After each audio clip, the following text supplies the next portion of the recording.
Friends, स्वागत है आपका ब्राइटलैंड यूट्यूब चैनल में। फ्रेंड्स, आज से हम इस चैनल पर शुरू करने वाले हैं साइंस।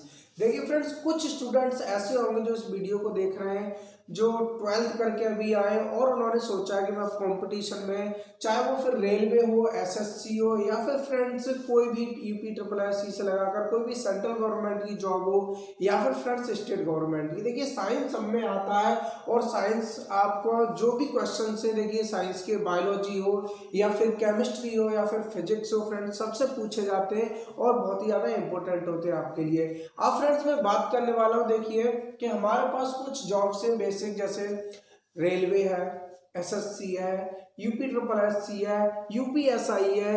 फ्रेंड्स इनमें क्या होता है, साइंस एक अपने लेवल तक पूछी जाती है और कुछ क्वेश्चंस ऐसे होते हैं जो कुछ अच्छे लेवल के भी होते हैं साइंस से। तो फ्रेंड्स मेरे कहने का मतलब है, आज से मैं शुरू करने वाला हूँ साइंस। चाहे आप रेलवे की तैयारी कर रहे हैं, चाहे आप एसएससी की तैयारी कर रहे हैं, चाहे आप पेटा एग्जाम की तैयारी कर रहे हैं, कुल मिला के जो भी आप जिस भी एग्जाम में जहाँ साइंस पूछी जाती है उसकी तैयारी आप आसानी से कर सकते हैं। अब देखिए कैसे कर सकते हैं। देखिए फ्रेंड्स, साइंस को पढ़ने के कई तरीके होते हैं। आप क्या करते हैं, देखिए ऑब्जेक्टिव टाइप क्वेश्चन लिखा होता है, 4 ऑप्शन होते हैं, आप उनमें से एक को टिक करते हैं या फिर फ्रेंड्स उनको याद करते चले जाते हैं। तो ऐसे फ्रेंड्स आप साइंस की तैयारी नहीं कर सकते।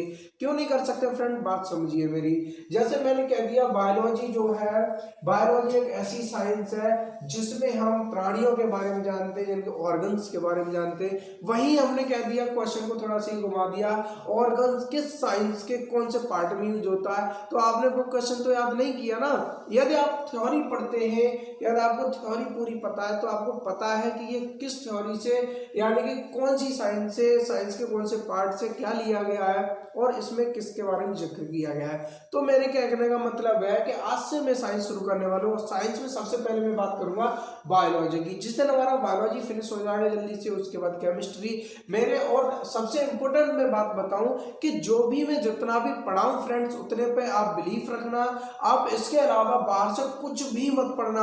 आपके सारे क्वेश्चन, चाहे आप कोई भी एग्जाम दे रहे हो, चाहे बैंकिंग का एग्जाम दे रहे हो, आपके सारे क्वेश्चन आपको मिलेंगे एग्जाम में। यानी कि एग्जाम में जो भी क्वेश्चन आएगा वो आपका आउट ऑफ सिलेबस नहीं होगा, जो मैं यहाँ पर आपको नहीं बताऊंगा। क्योंकि फ्रेंड्स मैं सिर्फ थ्योरी नहीं पढ़ाऊंगा, थ्योरी के साथ साथ आपको क्वेश्चंस भी बताऊंगा, कैसे कैसे क्वेश्चन घुमाए जाते हैं। अब फ्रेंड्स देखिए, आप क्या करेंगे, थ्योरी पढ़ेंगे, थ्योरी पढ़ने के साथ साथ आपके एमसीक्यूज भी क्लियर हो जाएंगे। आप थ्योरी एक टॉपिक पढ़ लेंगे, उससे कम ये मान लीजिए 20 क्वेश्चन आप कवर कर सकते हैं। तो शुरू करता हूँ फ्रेंड्स आज बायोलॉजी से। ओके, तो जो भी क्वेश्चन है वो मैं बताऊंगा एग्जाम से रिलेवेंट। ओके, चलिए शुरू करते हैं। देखिए बायोलॉजी हम शुरू से शुरू करते हैं। जो बायोलॉजी है, आप नोट्स बनाते जाए साथ के साथ, ताकि आपको ये पॉइंट्स हमेशा याद रहे। देखिए सबसे पहला पॉइंट आप लिखे कि जो बायोलॉजी शब्द है, बायोलॉजी शब्द है, बायोलॉजी शब्द, बायोलॉजी शब्द एक कंट्री है फ्रांस। ठीक है, फ्रांस के लैमार्क, फ्रेंड्स ध्यान रखें। ठीक है, देखिए लैमार्क अंडरलाइन कर दी मैंने, लैमार्क तथा जर्मनी के ट्रेविरानस, ठीक है, ट्रेविरानस ने 1802 यानी कि 1802 ईस्वी में दिया था। ओके, दिया था। इतनी बात चल गई आपको पता।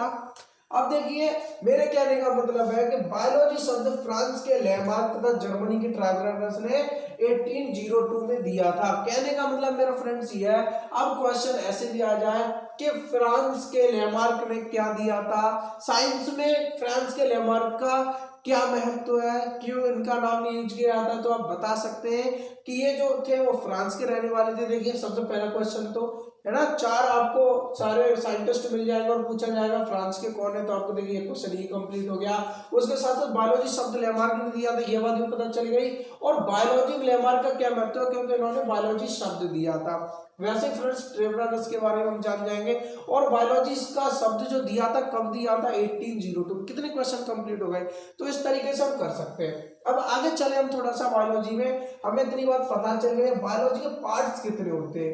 तो बायोलॉजी के हम पार्ट्स की बात करें फ्रेंड्स, बायोलॉजी के पार्ट्स की बात करें, parts of biology, okay, parts of biology, इसके हम पार्ट्स की बात करें फ्रेंड्स, देखिए मैं फिर कह रहा हूं बार बार, नोट्स आप बनाते जाएं, नोट्स बना लेंगे उसके बाद आपको कंटेंट की गहराई पता चलेगी फ्रेंड्स, ओके। अब देखिए पार्ट्स ऑफ बायोलॉजी की बात करें तो इसके 3 पार्ट्स होते हैं, ठीक है, 3 पार्ट्स होते हैं। फर्स्ट होता है जिसको बोलते हैं वनस्पति विज्ञान, वनस्पति विज्ञान, ओके, वनस्पति विज्ञान, जिसको हम फ्रेंड्स बोलते हैं बॉटनी, ओके फ्रेंड्स, बॉटनी। वहीं हम दूसरे की बात करें फ्रेंड्स, दूसरा होता है जूलॉजी, जिसको हम फ्रेंड्स बोलते हैं जंतु विज्ञान, जंतु विज्ञान, या फिर फ्रेंड्स इसी को हम एक प्राणी विज्ञान के नाम से भी जानते हैं, प्राणी विज्ञान। इंग्लिश में बात करें फ्रेंड्स तो हम इसको बोलते हैं जूलॉजी, ओके फ्रेंड्स, इंग्लिश में क्या बोलते हैं इसको, जूलॉजी, ओके। अब इससे आगे मैं बात करूं, तीसरा होता है फ्रेंड्स सूक्ष्म जीव विज्ञान, सूक्ष्म जीव विज्ञान, ओके। सूक्ष्म जीव विज्ञान की मैं बात करूं, इसको बोलते हैं फ्रेंड्स माइक्रोबायोलॉजी, माइक्रोबायोलॉजी। देखिए फ्रेंड्स कुछ स्टूडेंट्स ऐसे होंगे जो 12th करके या फिर से कंपटीशन में आए, और कुछ ऐसे होंगे जो रिपीटेडली, कहने का मतलब ये है रैंडमली वो लगातार पढ़ते रहे, कुछ समय तक छोड़ दिया है, या फिर कुछ ऐसे स्टूडेंट्स होंगे जिनको अभी साइंस के बारे में कुछ नहीं पता कि कंपटीशन का साइंस क्या होता है, क्या आता है इसमें। तो फ्रेंड्स डोंट वरी, बिल्कुल जीरो से शुरू कर रहा हूँ मैं, बिल्कुल जीरो से, तो जितना पढ़ाता जाऊँ उतना आप लर्न करते जाना, साइंस तैयार करते जा रहा। वीडियो को तुरंत लाइक कर दीजिए फ्रेंड्स। चलिए आगे चलते हैं। अब देखिए मैं बात करूं वनस्पति विज्ञान की, तो मैं बॉटनी की बात करूं तो बॉटनी के जनक कौन है, देखिए इसके जनक कौन है, सबसे पहले हम इसके जनक की बात करेंगे, ओके। तो बॉटनी के जनक है फ्रेंड्स थियोफ्रास्टस, क्या नाम है इनका, थियोफ्रास्टस, थियोफ्रास्टस, अंडरलाइन कर दिया, इंपॉर्टेंट है आपके लिए। पूछा जाता है कि जो बॉटनी है या फिर वनस्पति विज्ञान, इसके जनक कौन है, वो कौन है, थियोफ्रास्टस। वहीं फ्रेंड्स मैं बात करूं जंतु विज्ञान का, यानी कि प्राणी विज्ञान के कौन है फ्रेंड्स, इनके जनक हैं, प्राणी विज्ञान के जनक हैं अरस्तु, क्या नाम है इनका, अरस्तु फ्रेंड्स। इन चीजों को रटते चले जाइए तो बहुत नॉर्मल सी चीजें आपको हमेशा पता रहनी चाहिए, बिल्कुल जीरो से शुरू कर रहा हूं, कुछ भी फ्रेंड्स नहीं छोड़ूंगा और आपको पता भी नहीं चलेगा, इतना एंजॉय करेंगे आप साइंस के साथ। तो फ्रेंड जंतु विज्ञान के जनक कौन है, अरस्तु। आगे चले फ्रेंड्स सूक्ष्म विज्ञान, तो सूक्ष्म विज्ञान के जनक की बात करें तो फ्रेंड्स इसके जनक है Antonie van, full name friends आ जाता है कभी कभी, Antonie van Leeuwenhoek, Antonie van Leeuwenhoek, ये इनका पूरा नाम है। देखिए क्वेश्चन में आया था यूपीएसआई के में के फ्रेंड्स जो सूक्ष्म जीव विज्ञान के जनक कौन है, ठीक है, ये आया था। तो एंटनी वॉन ल्यूवेनहॉक, कहीं कहीं फ्रेंड्स ये पूछ लिया था, एसएससी में आ चुका है कि जो ल्यूवेनहॉक है इनका पूरा नाम क्या है ना, देखिए हॉक करके कहीं कहीं ऐसे आ जाता है हॉक, ठीक है, ऑप्शन में हॉक ऑप्शन होता है, आपने सिर्फ एंटनी वॉन ल्यूवेन पढ़ा है, हॉक नहीं पढ़ा है, तो फ्रेंड्स गलत हो जाएगा ना। तो आप पूरा नाम याद रखें, जो भी जनक है एंटनी वॉन ल्यूवेनहॉक, इन्होंने क्या किया था, सूक्ष्म जीव विज्ञान के जनक है, ठीक है। अब देखिए आगे मैंने बात की वनस्पति विज्ञान की, तो वनस्पति विज्ञान में क्या होता है ना, आपको पता तो होना चाहिए तभी तो आप सही आंसर कर सकते हैं, है ना। कुछ भी कैसे भी क्वेश्चन को घुमाएगा, याद आपने थ्योरी पढ़ी है, कभी आप मात नहीं खाएंगे। देखिए फ्रेंड्स वनस्पति विज्ञान में आता है पेड़ पौधों के बारे में, पेड़ पौधों के बारे में। अब पेड़ पौधों के बारे में बात करूं, देखिए नॉर्मल सी चीज थोड़ी सी बात करता हूं, इससे शुरू करता हूं। एक बेसिक चीज है, बेसिक टर्म है, एक बेसिक टर्म आपके सामने आती है, उसको हम क्या बोलते हैं फ्रेंड्स, उसको बोलते हैं फोटोसिंथेसिस। क्या बोलते हैं, फोटोसिंथेसिस, ओके, फोटोसिंथेसिस।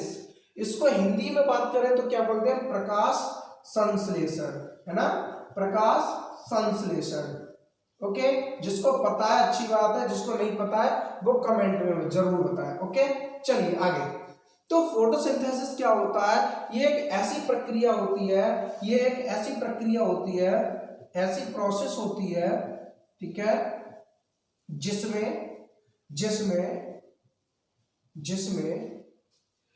पत्तियां, अब देखिए मैं क्यों बता रहा हूं ये चीज, आप कहेंगे ये एग्जाम में नहीं आता है, ध्यान से देखिए, ऐसी प्रोसेस जिसमें पत्तियां जिसमें पत्तियां सूर्य के प्रकाश की उपस्थिति में, सूर्य के प्रकाश की उपस्थिति में, प्रकाश की उपस्थिति में, ठीक है, सूर्य के प्रकाश की उपस्थिति में, ठीक है, तथा कार्बन डाइऑक्साइड एवं जल के साथ अपना भोजन बनाती है। क्या? अपना भोजन बनाती है, ठीक है। इसको हम क्या कहते हैं? फोटोसिंथेसिस, ठीक है। इसको हम क्या कहते हैं? उस प्रक्रिया को फोटोसिंथेसिस कहते हैं, प्रकाश संश्लेषण कहते हैं, फोटोसिंथेसिस। Okay friends, photosynthesis. अब देखिए मैं फोटोसिंथेसिस क्यों बोल रहा हूँ, प्रकाश संश्लेषण ही क्यों नहीं बोल रहा हूँ? क्योंकि फ्रेंड्स क्वेश्चन ऐसे भी आ जाता है, ऐसी प्रक्रिया बताइए जिसमें पत्तियां यानी कि पौधे, जरूरी नहीं पत्तियां बोले भी कह सकता है कि पौधे अपना भोजन बनाते हैं, और ऑप्शन में प्रकाश संश्लेषण ना लिखकर फोटोसिंथेसिस लिखा होता है, हिंदी में भी और इंग्लिश में भी, है ना। तो फ्रेंड्स आप दोनों चीज याद कर लें, ठीक है। अब देखिए क्यों कहा मैंने, देखिए एक पौधा है, ये हमारे सामने देखिए एक पौधा है, ठीक है, ओके। एक पत्ती मैंने बना दी, ओके, एक मैंने ये पत्ती बना दी। तो जब आप पत्ती को ध्यान से देखेंगे, जब पत्ता सूख जाता है तो उसमें क्या रह जाता है, देखिए एकदम जाल सा होता है, बहुत घना जाल सा, है ना। तो इसमें क्या होता है, इसका जो ग्रीन कलर होता है, सबसे पहले इसमें एक पिगमेंट होता है, पत्तियों में पिगमेंट होता है। क्या होता है? पिगमेंट। इस पिगमेंट को हम क्या बोलते हैं फ्रेंड्स? पिगमेंट की बात करें, पिगमेंट होता है तो कौन सा पिगमेंट होता है? वो होता है फ्रेंड्स क्लोरोफिल, ठीक है, क्लोरोफिल। हिंदी में ऐसे क्लोरोफिल बोलते हैं, क्लोरोफिल, ठीक है, ऐसे भी लिखा होता है, और हरित लवक भी लिखा होता है, हरित लवक, ओके। हरित लवण भी कहीं कहीं आपने लिखा देखा होगा, तो बिल्कुल भी कंफ्यूज ना हो, ओके। तो इसमें फ्रेंड्स पत्तियों में छोटे छोटे छिद्र होते हैं, ठीक है, छिद्र होते हैं। इन छिद्रों को फ्रेंड्स हम क्या बोलते हैं? इनको बोलते हैं स्टोमेटा। क्या बोलते हैं? स्टोमेटा। देखिए कितने क्वेश्चन आपके कवरों, बस आप देखते जाइए। क्या बोलते हैं वो? स्टोमेटा। स्टोमेटा का कार्य क्या होता है? स्टोमेटा का कार्य क्या होता है फ्रेंड्स? स्टोमेटा का कार्य होता है गैसों का आदान प्रदान। गैसों का आदान प्रदान किसके द्वारा होता है? स्टोमेटा के द्वारा, ओके। अब देखिए किसी भी पौधे को जीवित रहने के लिए किसकी जरूरत होती है? जल की भी जरूरत होती है ना। किसकी जरूरत है? जल की। और जल के साथ साथ किसकी जरूरत होती है? भोजन की भी, फूड। इतनी बात जानते हैं, है? पत्तियों ने भोजन बनाया, तो फ्रेंड्स क्या होगा?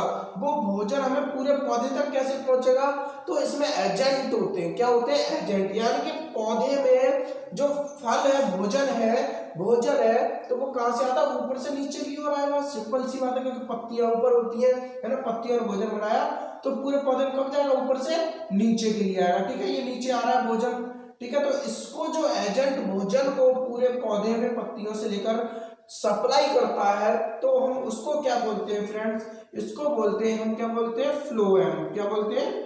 फ्लोएम, ठीक है, फ्लोएम। इतना ध्यान रखें, ठीक है। इसको क्या बोलते हैं? फ्लोएम। वही फ्रेंड्स जो हमारी रूट से पौधे की जड़ है, जड़ क्या करती है? जो मिट्टी में जो नमी है उसको खींच लेती है, उसका पानी खींच लेती है, और खींचने के साथ साथ फ्रेंड्स फिर क्या करती है? वो पौधे की जड़ों से पानी पूरे पौधे में चला जाता है, ऊपर से नीचे तक। तो जो एजेंट पानी को नीचे से ऊपर की ओर ले जाता है, तो उसको हम क्या बोलते हैं फ्रेंड्स? जाइलम। अब देखिए मैंने इतनी कहानी आपको क्यों बताई? क्योंकि फ्रेंड्स देखिए सबसे इंपॉर्टेंट स्टोमेटा होता है, फ्लोएम होता है, जाइलम होता है। बहुत ही ज्यादा इंपॉर्टेंट पार्ट है। किसके पार्ट है? वनस्पति विज्ञान में फ्रेंड्स, साइंस में, जो हमारी कंपटीशन की साइंस है उसके लिए क्वेश्चन आता है कि जाइलम क्या होता है, यानी कि जाइलम का क्या कार्य होता है ना।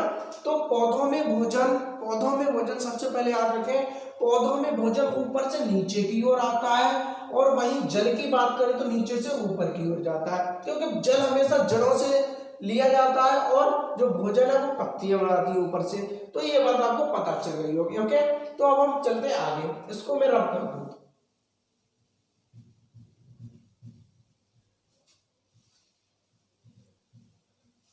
ओके फ्रेंड, जिसने स्क्रीनशॉट ले लिया था वो स्क्रीनशॉट ले ले।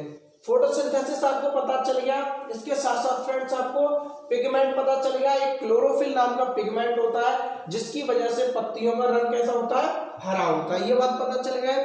और इसके बाद फ्रेंड्स स्टोमेटा आपने जाना। स्टोमेटा पत्तियों में छोटे छोटे छिद्र होते हैं, इनको हम पर्णरंध्र भी बोलते हैं। क्या बोलते हैं, पर्णरंध्र। ये पॉइंट भी आप याद कर लें, पर्णरंध्र। ओके, रंध्र मीन्स होता है फ्रेंड्स छेद, ठीक है, पर्ण मीन्स होता है पत्ती, है ना, पत्तियों में छेद होते हैं, उनको हम क्या बोलते हैं, पर्णरंध्र। अब चलिए आगे चलते हैं। अब जंतु विज्ञान की बात करें, इसमें देखिए ह्यूमन है, जानवर हैं, वो सब इसमें आ जाते हैं, ठीक है। अब मैं बात करूं सूक्ष्म जीव विज्ञान। सूक्ष्म जीव विज्ञान एक ऐसी विज्ञान होती है, बायोलॉजी में एक ऐसा पार्ट होता है जिसमें हम छोटी छोटी चीजों के बारे में बात करते हैं, जैसे बैक्टीरिया है, फंगस है, एल्गी है। तो फ्रेंड्स उनका हम इसमें अध्ययन करते हैं। दूसरी भाषा में करें तो कीड़े मकोड़ों का अध्ययन करते हैं। कुछ कीड़े मकोड़े सूक्ष्म जीव विज्ञान में ऐसे होते हैं जिनको हम देख सकते हैं नंगी आंखों से, कुछ ऐसे होते हैं जिनको नहीं देख सकते। ओके फ्रेंड्स, तो माइक्रोबायोलॉजी के बारे में आपको पता चल गया, जंतु विज्ञान के बारे में पता चल गया, वनस्पति विज्ञान के, ये मोटा मोटा पता कर लिया। अब हम थोड़ा डिटेल में चलते हैं। तो फ्रेंड्स अब मैंने पार्ट्स ऑफ बायोलॉजी की बात तो कर ली, इसके बाद अब मैं बात करता हूं जो बायोलॉजी है उस कैटेगरीज में क्या है। अब देखिए बायोलॉजी तो है, मान लिया हमने, है ना, बायोलॉजी तो है, ये बात हम समझ गए, हमें पढ़नी भी है ना। लाइफ में हमें कुछ करना है, कोई एग्जाम क्रैक करना है, तो भैया हमें बायोलॉजी तो पढ़नी पड़ेगी। अब बायोलॉजी की बात करूं तो हमें पढ़ना क्या होता है, हम बायोलॉजी क्यों पढ़े, मतलब क्या है, हमारे एग्जाम में कौन कौन क्वेश्चन आते हैं, सब कुछ तो आता नहीं होगा बायोलॉजी का, तो हम क्या पढ़ते हैं। देखिए फ्रेंड्स, हम बेसिक बायोलॉजी पढ़ते हैं कंपटीशन में, या फिर फ्रेंड्स हमारा जो भी एग्जाम है उसमें सिर्फ हमें बेसिक बायोलॉजी, इसकी कैटेगरी होती है, एक होती है बेसिक बायोलॉजी, ठीक है, बेसिक बायोलॉजी, और एक होती है अप्लाइड बायोलॉजी, ठीक है। क्वेश्चन आता है फ्रेंड्स अप्लाइड बायोलॉजी, क्वेश्चन पता क्या आता है, क्वेश्चन क्या आता है, क्वेश्चन मेडिकल साइंस में कौन सी बायोलॉजी यूज की जाती है, या फिर कंपटीशन के लिए हम कौन सी बायोलॉजी पढ़ते हैं। ये फ्रेंड्स क्वेश्चन आया था यूपी बीएड के एग्जाम में फ्रेंड्स, ये क्वेश्चन आया था, इसीलिए मैंने यहाँ पर वो भी कंफर्म करा दिया। अब देखिए बेसिक बायोलॉजी में क्या क्या आता है, देखिए वनस्पति विज्ञान आता है, वनस्पति विज्ञान, ओके, वनस्पति विज्ञान। नंबर 2 जंतु विज्ञान, जंतु विज्ञान, और नंबर 3 माइक्रोबायोलॉजी, ठीक है, माइक्रोबायोलॉजी। अब यहां से आप पता चले गए होंगे हमें जो कुछ पढ़ना होता है सिर्फ बेसिक बायोलॉजी को ही पढ़ना होता है। वहीं हम अप्लाइड की बात करें तो इसमें आता है आयुर्वेद और मेडिकल साइंस, जो हमारे किसी काम का नहीं है, जो कि हमारा किसी काम का नहीं है, ठीक है। इसके लिए आपको BAMS, MBBS ये सब डिग्रियां करनी होती हैं, उनको ये पढ़ाया जाता है, लेकिन हमें कंपटीशन के लिहाज से हमें बेसिक बायोलॉजी पढ़ना होता है। जैसे उपचार में फ्रेंड्स आप जानते हो फर्स्ट एड, फर्स्ट एड का मतलब क्या होता है, हम भी डॉक्टर की तरह कुछ वर्क हैं जो हमें डॉक्टर की तरह करने होते हैं। वैसे फ्रेंड्स हमें क्या होता है कंपटीशन में बायोलॉजी ये भी पढ़ते हैं, बायोलॉजी ये भी पढ़ते हैं, लेकिन हमें बेसिक बायोलॉजी पढ़ी जाती है, डीप में हम कुछ नहीं पढ़ते। तो हमें क्या करना है, सब कुछ इसी में पढ़ना है, ओके, इसी में। तो हम शुरू करते हैं इसको, चलिए चलते आगे।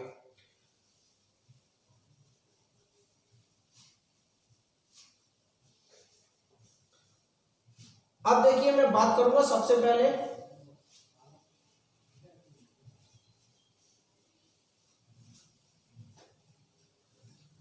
पार्ट्स ऑफ बायोलॉजी हो गई, समझ लिया हमने। अब शुरू से शुरू करते हैं फ्रेंड्स। सबसे पहले बायोलॉजी का फर्स्ट पॉइंट हम करते हैं फ्रेंड्स, जो होता है फर्स्ट टर्म होती है उसको बोलते हैं पोषण। क्या बोलते हैं फ्रेंड्स, पोषण, ओके। पोषण को बोलते हैं इंग्लिश में न्यूट्रिशन। क्या बोलते हैं इसको, न्यूट्रिशन। क्या बोलते हैं इसको, न्यूट्रिशन। पोषण। अब पोषण को समझने के लिए सबसे पहले हमें जानना होगा न्यूट्रिएंट्स को। न्यूट्रिएंट्स क्या होता है? न्यूट्रिएंट्स को हिंदी बोलते हैं पोषक तत्व। क्या बोलते हैं? पोषक तत्व। ओके फ्रेंड्स, पोषक तत्व, इनको बोलते हैं न्यूट्रिएंट्स। अब देखिए न्यूट्रिएंट्स होते क्या है? पोषण आप जानते ही होंगे। पोषण एक ऐसी टर्म होती है जिसमें हमारी बॉडी को हेल्दी रखने के लिए, हमारी बॉडी को स्वस्थ रखने के लिए हमें कुछ चीज़ों की आवश्यकता होती है, हमें जीवित रहने के लिए कुछ चीज़ों की आवश्यकता होती है, तो वो सब आते हैं हमारे पोषण के अंतर्गत। आप देखिए आगे न्यूट्रिएंट्स की बात करें तो ऐसे ऐसे न्यूट्रिएंट्स को लिख लें, आप इसको स्क्रीनशॉट ले लें या फिर लिख लें। ऐसे भोज्य पदार्थ मतलब खाने वाले पदार्थ। भोज्य का मतलब होता है खाने योग्य, ठीक है। ऐसे भोज्य पदार्थ जिनकी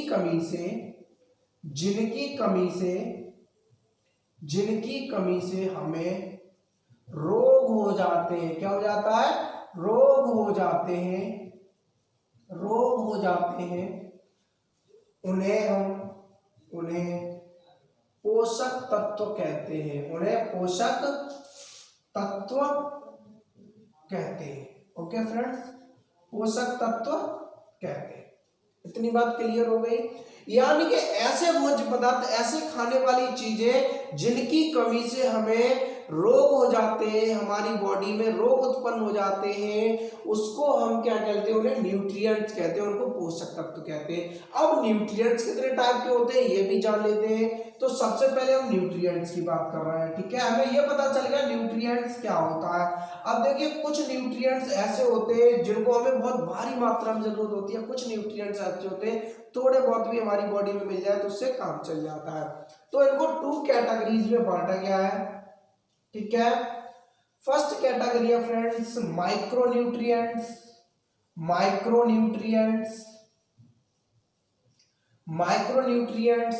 ठीक है। इनको हिंदी में बोलते हैं फ्रेंड्स अल्प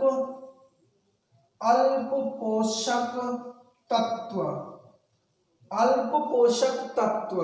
वहीं हम इनकी बात करें दूसरी कैटेगरी होती है मैक्रोन्यूट्रिएंट्स, ठीक है। हिंदी बोलते हैं फ्रेंड्स इनको बहुल पोषक तत्व, ठीक है। अब देखिए फ्रेंड्स माइक्रो का मतलब आप समझ गए होंगे बहुत छोटा, और मैक्रो बड़ा। ऐसे न्यूट्रिएंट्स, ऐसे पोषक तत्व जिनकी हमारी बॉडी में कम मात्रा में जरूरत होती है उनको हम अल्प पोषक तत्व कहते हैं। जिनकी ज्यादा मात्रा से मेरा मीन्स ये है ग्राम या फिर किलोग्राम में जरूरत होती है, उनको हम बहुल पोषक तत्व या फिर मैक्रोन्यूट्रिएंट्स कहते हैं। ओके, लेकिन इस बात को जिनकी आवश्यकता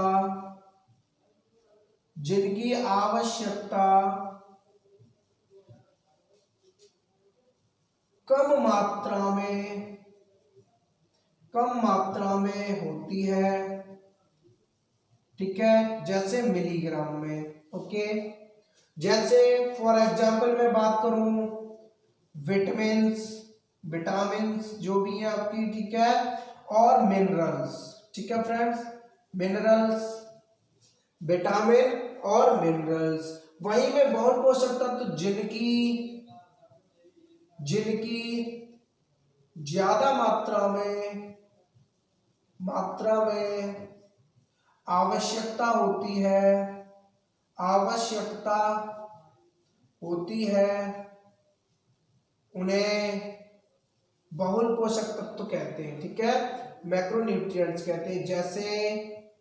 जैसे एग्जांपल फॉर देखिए फैट, ठीक है, फैट हो गया, कार्बोहाइड्रेट हो गया, अभी हम बहुत डिटेल में पढ़ेंगे फ्रेंड्स, धीरे धीरे बिल्कुल शुरू से शुरू करें। डिटेल में फैट को डिटेल में पढ़ेंगे, कार्बोहाइड्रेट को डिटेल में पढ़ेंगे, विटामिन को भी डिटेल में पढ़ेंगे, मिनरल्स को भी।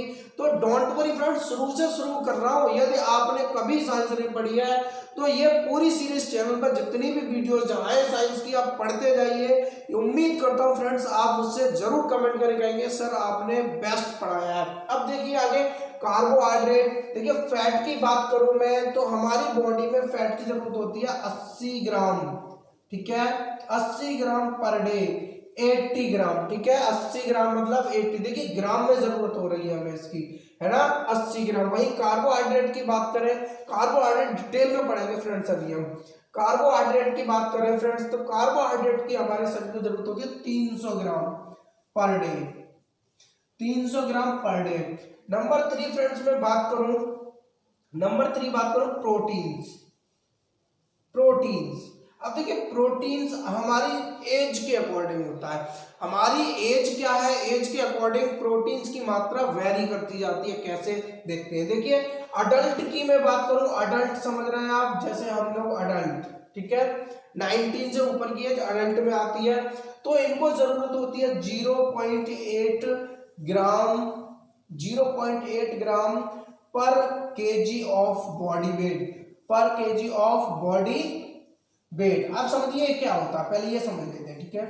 देखिए 0.8 ग्राम का हमें आवश्यकता होती है पर केजी ऑफ बॉडी वेट, यानी कि हमारी बॉडी का कितना वजन है, 1 किलो वजन के लिए हमें इतना लेना है। मान लीजिए किसी व्यक्ति की बॉडी का वेट है 50 केजी, है ना, किसी की बॉडी वेट है किसी भी व्यक्ति का 50 केजी, तो उसको पर डे कितना न्यूट्रिएंट, कितना प्रोटीन चाहिए, तो इसमें फ्रेंड्स 50 में मल्टीप्लाई करेंगे हम 0.8 का, यदि वो अडल्ट है तो इसकी मल्टीप्लाई करेंगे तो उसको जरूरत होती है फ्रेंड्स 40 ग्राम की। समझ गए इतनी बात। वही अडल्ट के बाद में बात करूं टीन एज की, टीन एज आप जानते हैं 13 से 19 तक की एज को हम क्या बोलते हैं, टीन एज। तो टीन एज को जरूरत होती है 0.9 ग्राम पर केजी ऑफ बॉडी वेट, पर KG of body weight, body weight per day, okay friends, per day, यानी कि 0.9 ग्राम पर KG of body weight per day, इतनी आवश्यकता होती है। और फ्रेंड्स बच्चों की बात करें, चाइल्ड की, तो चाइल्ड को फ्रेंड्स जरूरत होती है 2 ग्राम पर केजी ऑफ बॉडी वेट, पर केजी ऑफ बॉडी वेट। क्यों जरूरत होती है पहले ये जान लेते हैं। अब देखिए बच्चा होता है, छोटा सा है, उसकी बॉडी वृद्धि करेगी, बढ़ेगा, तो उसको जाहिर सी बात है प्रोटीन्स की ज्यादा जरूरत होगी, तो इसीलिए फ्रेंड्स बच्चों को ज्यादा जरूरत होती है 2 ग्राम पर केजी ऑफ बॉडी वेट। वहीं फ्रेंड्स में बात करूं प्रेग्नेंट लेडी की, प्रेग्नेंट लेडी की बात करूं तो प्रेग्नेंट लेडी की जरूरत होती है friends 55 gram to 70 gram per day, इतनी आवश्यकता होती है फ्रेंड्स। अगर आपको यहाँ पर नहीं दिख रहा है तो यहाँ पे लिख दे रहा हूं मैं, प्रेग्नेंट लेडी को प्रोटीन की आवश्यकता होती है, प्रोटीन की आवश्यकता होती है प्रेग्नेंट लेडी को, प्रेग्नेंट लेडी को जरूरत होती है 55 ग्राम टू 70 ग्राम, यानी कि फ्रेंड्स 55 से 70 ग्राम पर डे जरूरत होती है प्रेग्नेंट लेडी को। क्यों जरूरत होती है बात समझ रहे होंगे आप। देखिए खुद की बॉडी के लिए प्रोटीन की आवश्यकता होगी और साथ में जो पेट में जो भी बच्चा है, जो भी चाइल्ड है, उसको भी प्रोटीन की आवश्यकता होगी। तो इसीलिए फ्रेंड्स पर डे इतना 55 टू 70 केजी सॉरी ग्राम जो प्रोटीन है वो किसको, प्रेग्नेंट लेडी को उसकी नीड होती है, जरूरत होती है। चलिए फ्रेंड्स थोड़ा आगे चलते हैं, इतनी बात हो गई। अब सबसे पहले हम बात करेंगे कार्बोहाइड्रेट की, ओके, कार्बोहाइड्रेट की बात करते हैं। जिसने फ्रेंड्स नोट नहीं किया है वो स्क्रीनशॉट ले सकते हैं, वीडियो को पॉज करके मैं आगे चलता हूं।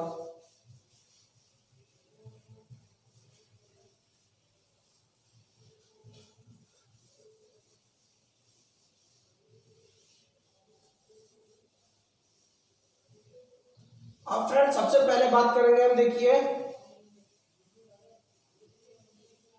कार्बोहाइड्रेट की बात करेंगे हम बात करते हैं कार्बोहाइड्रेट, ओके।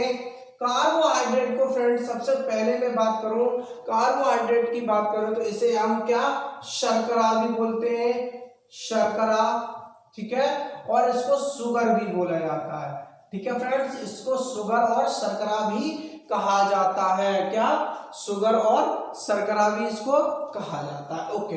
अब चलते हैं आगे, इतनी बात पता चले कार्बोहाइड्रेट कह दो, शर्करा कह दो, शुगर कह दो, एक ही बात है।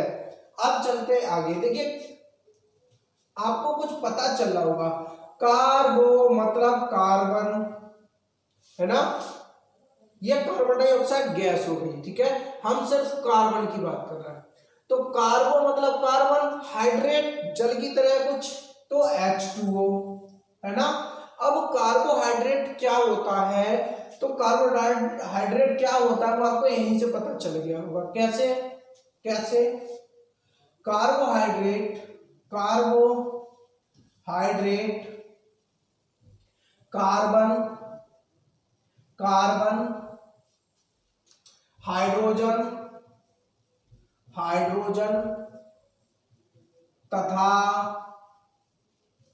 तथा ऑक्सीजन से मिलकर बना होता है, ऑक्सीजन से मिलकर बनता है। ओके फ्रेंड्स, बनता है। ओके, इतनी बात पता चल गई। कार्बोहाइड्रेट क्या होता है, कार्बन हाइड्रोजन तथा ऑक्सीजन से मिलकर बनी चीज को हम कार्बोहाइड्रेट कहते हैं। ओके, कार्बोहाइड्रेट को क्या होता है, शर्करा भी बोलते हैं, इसको शुगर भी बोलते हैं। अब देखिए फ्रेंड्स, आपको यहाँ पर कुछ दिख रहा होगा, देखिए कार्बन का एक है, ऑक्सीजन का एक है, हाइड्रोजन के 2 है। आपसे क्वेश्चन आता है कि कार्बोहाइड्रेट का सूत्र बताइए। तो फ्रेंड्स याद रखें, कार्बोहाइड्रेट का सूत्र, कार्बोहाइड्रेट का सूत्र क्या होता है, कार्बोहाइड्रेट का सूत्र होता है, देखिए C का 1 है ना, CnH का 2 है, मतलब इससे दुगना है 2n, और O का कितना है, जितना C का है तो ON। ये होता है फ्रेंड्स फॉर्मूला किसका, कार्बोहाइड्रेट का। रट ले फ्रेंड्स, इसको आप रट ले। ये होता है फ्रेंड्स, N का मतलब होता है परमाणु, ठीक है, मॉलिक्यूल्स। ओके, अब देखिए मैं बात करूं, अब देखिए C के नेचर पर डिपेंड करता है। कार्बन की संयोजकता आपने पढ़ी होगी, नहीं पढ़ी हो तो जब मैं केमिस्ट्री पढ़ाऊंगा तब डिटेल में आपको बता दूंगा। अब देखिए C कितना है, कार्बोहाइड्रेट की मैं बात करूं, देखिए C6, अगर मैंने C6 ले लिया तो H देखिए 2 की मल्टीप्लाई हो जाएगी N में, तो H12 हो जाएगा, और O क्या हो जाएगा, O भी 6 हो जाएगा कार्बन के बराबर। इसको बोलते हैं फ्रेंड्स हेक्टोज। क्या बोलते हैं इसको, हेक्टोज। वही मैं बात करूं फ्रेंड्स, पेंटोज क्या होता है, पेंटोज, तो पेंटोज में क्या होता है, C कितना लेना पड़ेगा, 5, हमने 5 लिया तो H10 हो जाएगा, और ये क्या हो जाएगा, O5। आगे पता चल जाएगा मैं क्यों बता रहा हूं। इसको बोलते हैं फ्रेंड्स पेंटोज। अगर मैं कहूं फ्रेंड्स ट्रायोज का फॉर्मूला बताइए, तो ट्रायो मतलब ट्राई मींस 3, तो कार्बन का 3 हो गया, हाइड्रोजन का 6 हो गया, और ऑक्सीजन का 3 हो गया, इसको बोलते हैं ट्रायोज। ओके, ये फॉर्मूला हो गया। तो कार्बोहाइड्रेट का आपको सूत्र इस तरीके से आप निकाल सकते हैं, हेक्टोज, पेंटोज, ट्रायोज निकाल लिया। अब आगे चलते हैं, देखिए थोड़ा सा हम आगे चले, स्क्रीनशॉट आप ले लेना। देखिए अब आगे थोड़ा सा चलते हैं, कार्बोहाइड्रेट कितने टाइप का होता है ये जान लेते हैं। ये भी कई प्रकार के होते हैं कार्बोहाइड्रेट। ओके, हम बात करते हैं कार्बोहाइड्रेट के टाइप्स की। कार्बोहाइड्रेट कितने टाइप का होता है। ओके, मोस्ट इंपोर्टेंट टॉपिक है फ्रेंड्स, बिल्कुल भी स्किप ना करें। सबसे फर्स्ट बात करें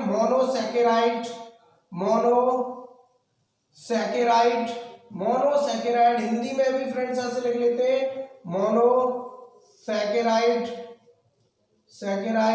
बताता हूं सब क्या होता है, बिल्कुल भी कंफ्यूज नहीं होंगे आप, जैसा मैं पढ़ा रहा हूं बस उतना समझते रहे, कुछ भी फ्रेंड्स नहीं छोड़ूंगा, सब कुछ आप कवर कर लेंगे। मोनोसैकेराइड। दूसरा होता है फ्रेंड्स ओलिगोसैकेराइड।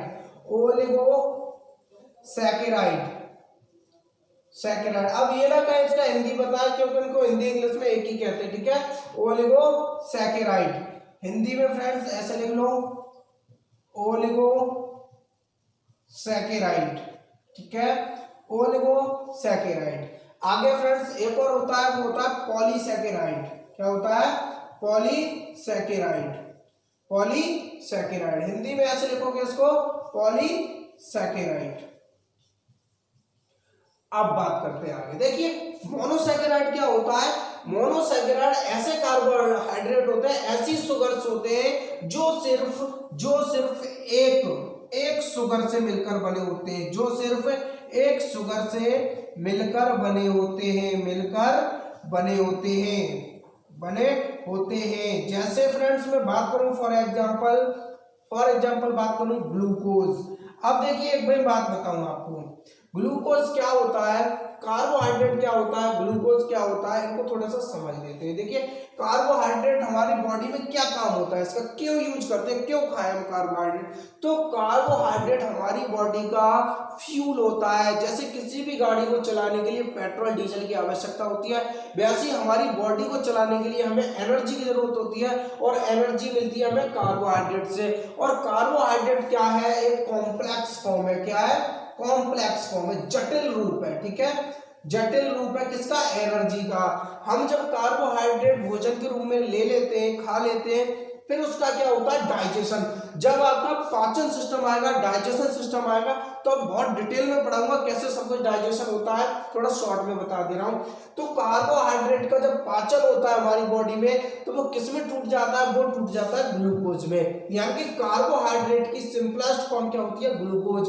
यानी कि सबसे छोटी इकाई हमारी एनर्जी की क्या होती है, वो होती है ग्लूकोज। जब कोई व्यक्ति बीमार हो जाता है तो आपने देखा होगा उसमें बोतल चढ़ाई जाती है ग्लूकोज की, क्योंकि फ्रेंड्स वो खाना तो खाता नहीं है पेशेंट, तो उसको हम ग्लूकोज की बोतल चढ़ाकर उसको एनर्जी बॉडी में देते रहते हैं। आपने देखा होगा जो एथलीट्स होते हैं, स्पोर्ट्समैन होते हैं, वो क्या करते हैं, बोतल में क्या करते हैं, ग्लूकोज ले लेते हैं, जिससे उनको इंस्टेंट एनर्जी मिल जाती है। ओके, तो क्या होता है, जो ग्लूकोज होता है वो पचाया होता है खाना, है ना। हम कार्बोहाइड्रेट लेते हैं, फिर वो सिंपल फॉर्म में टूटता है ग्लूकोज में, तब वो हमें हमारी पूरी बॉडी में मिलता है, जिससे हम वर्क करते हैं। ठीक है, वही फ्रेंड्स हम डायरेक्ट ग्लूकोज ले तो क्या है, जो हमारा कार्बोहाइड्रेट है वो पचाया होता है ग्लूकोज। ठीक है, तो कॉम्प्लेक्स फॉर्म में होता है, इतनी बात पता चल गई। वैसे ही फ्रेंड्स क्या होता है, जब कार्बोहाइड्रेट पच जाता है तो एनर्जी में टूट जाता है, ग्लूकोज में टूट जाता है, जो हमारी बॉडी के कामों में यूज होता है। ऑलिगोसैकेराइड बात करें तो फ्रेंड्स ये होता है, देखिए ग्लूकोज होता है, इसका फ्रक्टोज भी होता है। क्या, फ्रक्टोज। सब कुछ डिटेल में बताऊंगा सब क्या होते हैं फ्रेंड्स, डोंट वरी। गैलेक्टोज होता है, ठीक है, गैलेक्टोज होता है, राइबोज होता है फ्रेंड्स, राइबोज, डीऑक्सी राइबोज, सब कुछ डिटेल में बताऊंगा, बिल्कुल भी आप कंफ्यूज ना हो। अब मैं बात करूं ऑलिगोसैकेराइड, ये फ्रेंड्स क्या होता है, 2 से लेकर 10 शुगर मॉलिक्यूल से बना होता है, शुगर मॉलिक्यूल से, शुगर के परमाणुओं से मिलकर बना होता है। क्या, ऑलिगोसैकेराइड। जैसे माल्टोज, ठीक है, माल्टोज। ओके, इतनी बात पता चल गई। माल्टोज, सुक्रोज, सब कुछ डिटेल में फ्रेंड्स आपको बताऊंगा, तब आपको पता चल जाएगा। वही हम पॉलीसैकेराइड की बात करें तो पॉलीसैकेराइड होती है, देखिए 1 से ये मिलकर बना होता है, 2 से 10 ये हो गए, तो आगे क्या चलेगा, 11, है ना। ये मिलकर बना होता है 11 से इनफाइनाइट, 11 से इनफाइनाइट तक चले जाओ, शुगर मॉलिक्यूल्स को जोड़ते चले जाओ, तो जो प्रोडक्ट बनता है उसको हम क्या बोलते हैं, पॉलीसैकेराइड। ठीक है, एग्जाम्पल की बात करें तो आपने बहुत चर्चित नाम सुना होगा, वो होता है सेल्यूलोज। क्या होता है, सेल्यूलोज। सेल्यूलोज घास में सबसे ज्यादा पाया जाता है। सेल्यूलोज एक ऐसा कार्बोहाइड्रेट होता है जिसको हम पचा नहीं सकते, इंसान नहीं पचा सकता, जानवर पचा लेते, रूमिनेंट्स उसको पचा लेते। सेल्यूलोज हो गया, ग्लाइकोजन हो गया, ठीक है, ग्लाइकोजन हो गया, इसके साथ साथ काइटिन हो गया फ्रेंड्स, काइटिन। तो ये फ्रेंड्स कार्बोहाइड्रेट 3 टाइप्स का होता है। इसके आगे फ्रेंड्स हम अगली क्लास में चलेंगे, क्योंकि टाइम थोड़ा सा ज्यादा हो रहा है फ्रेंड्स, क्लास का इतना ही टाइम था। आगे की क्लास में इससे हम आगे का चलेंगे। आपने पढ़ लिया कार्बोहाइड्रेट क्या होता है, इसका फॉर्मूला क्या होता है, कार्बोहाइड्रेट कितने टाइप का होता है। तो आइए फ्रेंड्स, उम्मीद करता हूँ वीडियो आपको आज की बहुत पसंद आई होगी। यदि वीडियो पसंद आई तो लाइक कर दे, शेयर करें, सभी दोस्तों के साथ फ्रेंड्स जुड़े रहें। कल फिर से मिलता हूँ इसी टाइम फ्रेंड्स, मिलता हूँ नई फ्रेंड्स वीडियो के साथ, तब तक के लिए बाय बाय।